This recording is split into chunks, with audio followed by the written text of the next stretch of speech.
Internet বন্ধ করে আন্দোলন বন্ধ করা যাবে না। এই খুনি সরকার আবার ইন্টারনেট বন্ধ করে দিয়েছে।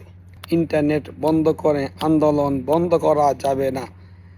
শেখ হাসিনা তুই জবাব দে, ইন্টারনেট বন্ধ কেন? ফলক তুই জবাব দে, ইন্টারনেট বন্ধ কেন? যাতে ইন্টারনেট বন্ধ করুক, যতই সাংবাদিক মারক, আন্দোলন বন্ধ করা যাবে না। যতই পুলিশে জনগণের মুখ চাপ দিয়ে রাখুক, আন্দোলন বন্ধ করা যাবে না। এই স্বৈরাচার সরকার ইনশাল্লাহ পতন হবেই।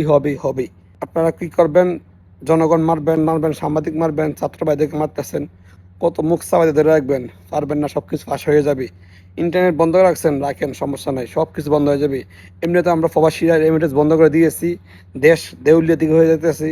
প্রবাসীরা এখন রেমিটেন্স পাঠাচ্ছে না, আপনারা ভিক্ষুকের মতন তালা মারতেছেন, টাইম দিতেছেন রেমিটেন্স পাঠানোর জন্য। অসম্ভব। প্রবাসীরা তো বোকা নয়, প্রবাসীরা যা করে তাই করে স্যার। ইনশাআল্লাহ ফলাফল ইনশাল্লাহ আমাদের বিজয় হবে, জাস্ট ওয়াইটিং।